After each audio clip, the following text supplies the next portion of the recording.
এখন 7টার মতন বাজে প্রায়, এখনও কুয়াশা, শীতে। বাট গুড মর্নিং সবাইকে, কেমন আছেন সবাই? আমরা তো বেশ ভালো আছি। নতুন বাসায় প্রথম সকাল, তো রান্নাবান্নাও শুরু হয়ে গেছে, ভাত করা হয়েছে, আর সাথে এখানে আলু পেঁপে কেটে নিয়েছি, একটা তরকারি করব।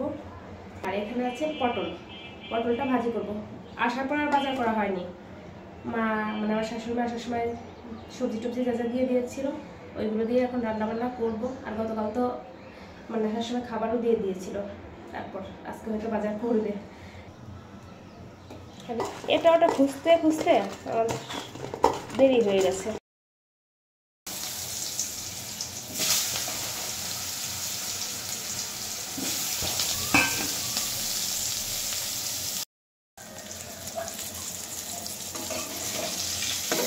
পটল ভাজা হয়ে গেছে,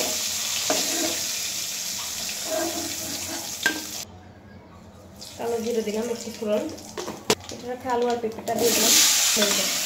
একদম কম তেল মশলা, কিন্তু আজকে তেলের পরিমাণ বেশি হয়ে গেছে। তো একটা কাঁচামরিচ দিলাম, লবণ, কিছু তেল একটু ভেজে দেবো। ভাজা হয়ে গেছে, এখন জল দিয়ে দেবো।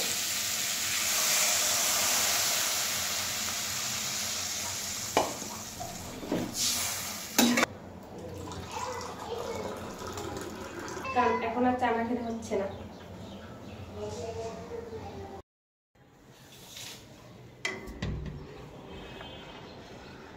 বেডরুমের জানলা দিয়ে খুব সুন্দর রোদ আসছে, এখনো চারপাশে অনেক অনেক কুয়াশা।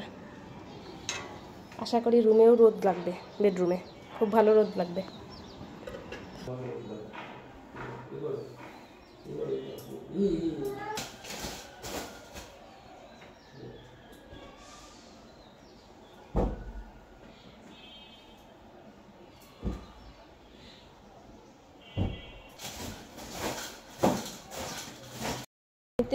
মানে আসার অবস্থা নেই, প্রচণ্ড পরিমাণ বাতাস। এদিক হলো দক্ষিণ সাইড, মানে আসলে এক কথায় শীত লেগে যাচ্ছে। দেখুন বাতাসের কি অবস্থা। খাওয়া দাওয়া করে এখন চলে আসছে আবার দুপুরে রান্নাবান্না করার জন্য। বেশ রৌদ্র আসছে, মানে সকাল হওয়ার সাথে সাথে একদম রোদ চলে আসে, বিশেষ করে বেডরুমে আর এই যে হলো কিচেনে। বাসা তো কিছুই গোছগাছ করা হয়নি, যতটুকু মানে থাকার জন্য প্রয়োজন ওইটুকুও করেছি। সামনেই তো ভাইয়ের বিয়ে খেয়ে আসবো, তারপর আস্তে ধীরে সব কিছু গোছগাছ করবো।